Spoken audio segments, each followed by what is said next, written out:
Have you ever thought about writing books for children?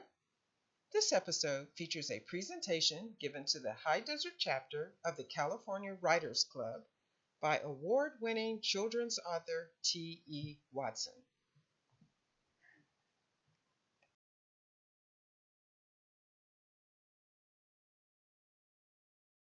It's too bad that your seats don't have seatbelts because you're going to need to hang on. I am not the type of person that gets up here and just goes, well, yes, this is what this is, and this is what this is, and this is how you should do it. Well, Children's writing is a blast, and it's high energy, at least for me, and it's high energy all the time. I get accused of being a perpetual 8-year-old, because you'll find me sometimes, often, we have a tile floor that goes past one of our front counters, and every so often, my wife will see me going like this and stepping in every other tile. And she goes, what are you doing? I said, I'm writing. She goes, and she leaves me alone. So she understands. Being a children's writer is an absolute blast. We have, and this will be mentioned in the presentation here pretty quickly, we're probably the only genre that gets to mix every other genre together. We get to mix horror in the example of Goosebumps. The Goosebumps book is probably one of the most popular monster-type children's books you could ever want to read if you're a kid. I've seen so many kids get jazzed up about reading because of Goosebumps, and there's several others out there that just blow your mind. That's what I'm all about, is when I go to a school, my thing is to motivate children to read and to write, because you can't do one without the other. So, let's go ahead and get started. I borrowed this from boys, I like I'm in the tunnel. Hello, from Jeff Foxworthy. You might be a children's writer. Now, some of you may already know some of this stuff because it's sort of intertwined with each other. So, let's see what we can do. So you might be a children's writer. First, we'll start by saying that children's writers were very different. A little bit strange in some cases. We find wonderful aspects to everything. We're like, walking around in every other tile. I will see something, just because that's the way my brain works, that if, in the example of one of my books, Mom, Can I Have a Dragon? It was a story that I came up with from an experience I had when I was 11 years old. And I remember this stuff. I don't know why I remember this stuff, I've just got that kind of memory. But what it was, is I had brought home a beagle puppy that was wandering around my schoolyard. And I hid this puppy in my back room of my house without my mom knowing it. And then I said, you gotta be quiet. Mom's gonna find you. So a week later, she found him anyway. And a lot of sweat, a lot of stress for an 11-year-old. And she said, what are you gonna do with him? I said, but can't we keep him? I said, no, because we gotta find the owner. And I said, okay. So from that experience, I turned that beagle puppy into a dragon. And the book came out to be Mom, Can I Have a Dragon? Which was the story of a kid who brings home this giant dragon, green and white winged dragon, or green and red winged dragon, and brings him home, puts him in his basement. He says, shh, you gotta be quiet because Mom and Dad are gonna find you. Same experience, all like that. I can tell you more about that later. Children's writers are often the ones who find the beauty in a warded frog. We do, we're weird. We go, oh, that's cool, I'll be 60 years old next month. And I still think this way. I cannot help it. I don't want to help it. I'm having fun. Now, not all children's writers are this way, but we also find, the grandest and the smallest of creatures, a butterfly. I gave, as a gift, a poem to a 4th grade girl who came to me and kept mispronouncing the word caterpillar, or I've got it in my head. She kept saying caterpillar instead of caterpillar. And I thought, oh, that's fun. So I did it, wrote the piece out, and gave it to her. She still has it. Now she's in junior high. No, excuse me. She's almost in high school. That shows you how old I am. It's not called junior high anymore. Middle school. And we encourage sudden daring in the fearful. Courage is a big thing in children's writing. So, if you want to be a children's writer, you must know a few things. You are getting into the most difficult genre, if you're not already in it, in all of the genres put together. There are over 150,000 children's writers in this country alone. It's not counting Europe, it's not counting Asia. There's a lot of crazy people running around. Okay? Almost everything you do on a daily basis will be wrapped in a blanket of continually writing something. You're either percolating an idea, or you've written an idea. I was writing last night when I was in the hotel room. I had a thing, but I'm writing a different subject. So either your head or in your paper, a computer, or on a digital voice recorder, you can just continually writing, and that's the whole idea of it. The fun part about being a children's writer is nobody can tell you no. You get to go wherever you want. If I wanted to go to the moon, I could go to the moon. If I wanted to go to the moon with my dog or my dragon or my frog or whatever, I could in a book. Kids love this stuff. It's not always negative. Sometimes it is. Sometimes it can be a real pain. But here's an example. I like this part. When I was on a book tour in Scotland in 2004, and beautiful place. I went to a place called Wigtown, which is the sister city to Nevada City, which is in Northern California, above Sacramento, in the Sierras, and they're both considered book towns for the main reason that they have a lot of bookstores. And they became sister cities in that regard. Now, in this particular little town, there is a beautiful park where they play lawn bowling. And they have benches dotted all the way around it. And so I was looking at one of the stores one day, and I was like, I wonder what that would look like upside down. So, that's what I did. Now, I forgot what time of day it was, and school was about to be let out, and all these kids, all of a sudden, they saw me upside down on this bench. And I thought, what are you doing? I said, I wanted to see what this was like upside down, so they all joined me. I had about this. That bench is actually shorter than the real one. We had 6 kids on this and me in the middle. And it was just like that, except for a couple more kids. So it was one of those fun things. You can do anything you want. If you want to see a different perspective, look at it in a different perspective. Just don't go, oh yes, it would be like that. Well, no, it usually isn't. So the fun part is when that group of children came down and they discovered what it was like to be upside down and see their town upside down. They thought, oh, that's cool. They went back to school the next day and they wrote about it. And I thought, perfect.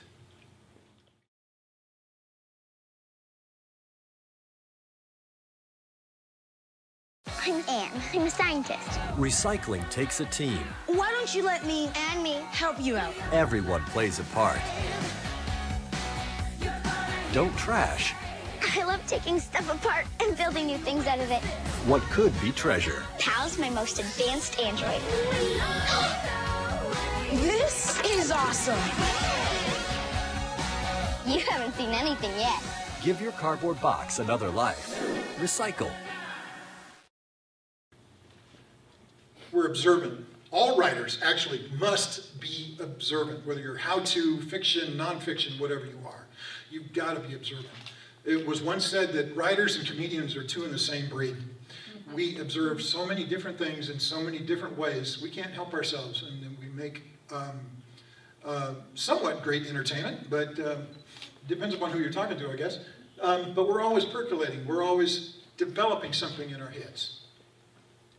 We throw away nothing and use everything, except for one time. I'm going to tell them a story about the t-shirt design. Is that okay?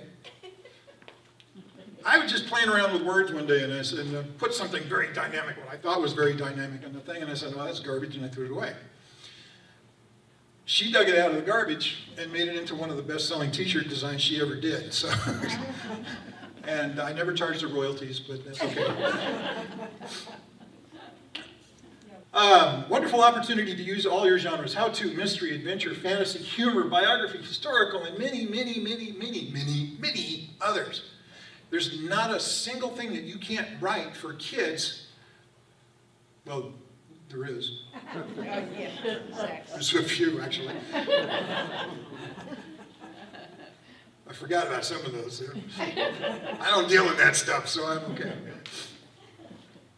You can't help but read everything in sight. Writers should do this anyway. Read everything. Even stuff you're not even used to reading. If it's not in your wheelhouse, as they call it now, read it anyway, because it gives you a feeling of why they did it or how come that's that way. I love to tear apart books. I don't literally tear apart books, but I take a book and it's like, now I'm in the middle of reading just about everything Steinbeck did, everything Ernest Hemingway did, and I wanted to know, how come? Why did they write it that way? Why did that particular writer use that punctuation mark where that is, and why they used that word instead of that word? And Mark Twain said, I get paid the same amount whether I use the word cop or whether I use the word constable. Made total sense. So I thought, okay, that works for me. So dissect sentences. There's one $64,000 word that is actually a course in colleges now that does this. They take books and they say, okay, now why did this sentence make this much more sense than this sentence did? Or why did he write or she write this way instead of this way? I get it. You know, after a while, you study it, do it. It takes a little bit extra time. It's actually quite fun. So even to the point of defining what an author was feeling so he can possibly match that feeling in your own writings. One of the lines in Mom Can I Have a Dragon was the most emotional, provoking lines I wrote in the entire thing. And it said something to the effect of, George was the name of the dragon. George began crying. That was it. Boom, boom, boom. And all the kids go, why is he crying? It's because he doesn't want to leave. You go, oh. And they go, why do we want him to leave? We want him to stay. You know, of course the kid wanted to stay. But that book not only evoked a feeling of emotion, of sadness or whatever, in the child, but it also invoked a feeling of, they read that in the parents. Parents love it when their kids can read. It's a misnomer that a lot of parents nowadays will go, oh, my child can't read, I have to put him in special education. Well, no, don't do that. You know, it gets into an area where one of the societies that I belong to in Scotland is called the Royal Authors Guild. We have a policy of not doing what is called age banding. I have one book that I've ever age banded, and that's only because parents here in the US asked about it. Age banding, as far as I'm concerned, in my opinion, is a dangerous thing. Age banding is one of those things that says, well, how old is this book for? Okay, you know, it's for a 4-year-old. But I got 6th graders that can't read it. I got 4th graders that can read Harry Potter. Or rather, 4-year-olds that can read Harry Potter. And I've seen 1st graders go through Harry Potter in 2 weeks, come back, take a comprehension test, and understand everything they read. Age banding is dangerous. It cubbyholes children. I don't want to get on that soapbox, okay? So you're learning to teach that the teacher can teach and show you until you are ready to strike out on your own. Now, this is the example. Okay? Let's imagine you're taking piano lessons. How many of you have taken piano lessons? Wow. Excellent. So you know about arpeggios and scales and notation and all that stuff. I'm also a classical trained musician, strings. Now when the teacher said, okay, I've taught you everything that I can teach you. Go out on your own. Go west, young man. And figure out your own style, your own voice in your music. My teacher was a maestro violinist, and he said, I want you to take this Bach piece. Mr. Shepard, you're out of your mind. Take this Bach piece and make it into a jazz work. I went, what? For a violin? He goes, yeah, you can do it. I went, okay. Took it, rewrote it, brought it back. He played it at the symphony. And he went, wow. I went, okay, I must have learned something. I'm not going to play it here, of course, but you know. It's one of those things where it's like, you learn all that stuff, have your mentor, teacher, speaker, person, whatever you're studying, say, okay, now you can do this. You know this, now do this with it. It's called practice. Writers need to do this all the time. Ways of punctuation, sentence structure, use of words, giving them the style, your voice, and voila, H.G. Wells' War of the Worlds becomes a comedy. I don't quite know how that would work, but that's the idea. There's different plot angles, much different words, but your story is based on, where'd it go? It went away. There we go. It's a good example. Half of that's not there. The good example is movies do this all the time. Brother, We're Out There is based on the classic of the Iliad. It took me 2 times to watch that movie to go, where? And I went, okay, yeah, that's that part, that's that part, that's that part. I get it. Okay. And then I had to read the Iliad again. I'm going, okay, that's that part, that's that part, that's that part. And I go, fine.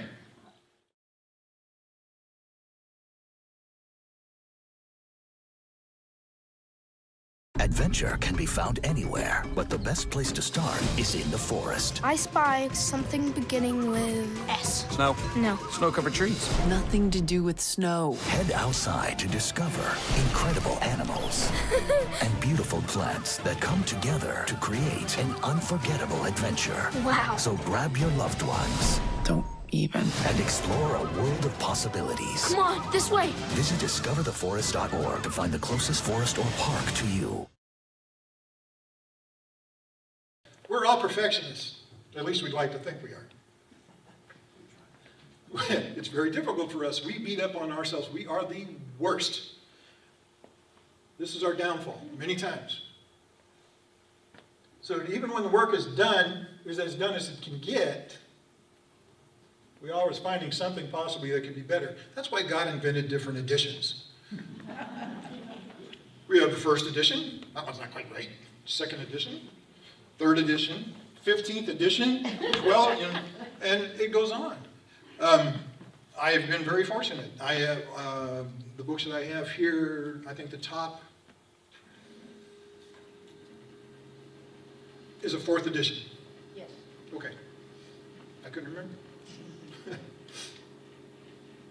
We all go through sort of a postnatal depression. Children's writers especially, because it is very difficult to write a children's book. It is super difficult. It is perfection personified. It's incredibly demanded of us. We have to do this because the markets that we're going for are not only just the children for them to read what we want to share, but we have teachers, we have parents, we have grandparents, uncles, aunts, relatives, we have people in the educational industry that want us to be perfect. Every comma, every period, every word must be perfect. And it must make total sense in the way that you structure it. And so it's like, okay, what else do you want me to do? Well, so when we go through this, head to your nearest Mrs. Fields cookie store, get a couple of big chocolate chip cookies, eat them right there. Chocolate is good. So, take your mind off your book and make you feel better. I like this. So tip number 2034.78, there's a lot of them. I promise the presentation was not that long. So, we have imaginations that are permanently in gear. I've already seen a bunch of characters from this group already, I'm sorry. It's dangerous. I've never offended anybody, but it's dangerous. And it's absolutely fun. So, Many children's authors have great courage to do stuff that so-called normal people, don't ever call me normal, I will be offended, would not go through near or attempt either in our minds or in true life. Now the fun part about this, again, is how often are you going to bring home a dragon to your basement, right? Or you're going to write about a fairy tale that really doesn't exist, although people say, well, where is this place? And I go, read the book. Or Jeremiah Dragonfly Special Day. It's a friendship book about two characters that you do not normally ever see in real nature. It's a story about a frog and a dragonfly. Frogs eat dragonflies. These guys are fishing buddies. So go figure.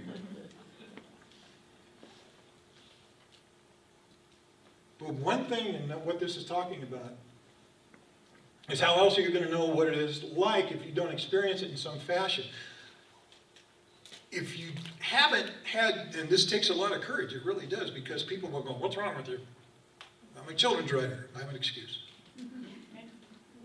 You've got to go out there and bring forth the senses: sight, hearing, smell, touch, feel. Evoke them in everything you do. Whatever genre you're into, you can even, and I always point this out, is you can always put in, especially in a how-to book.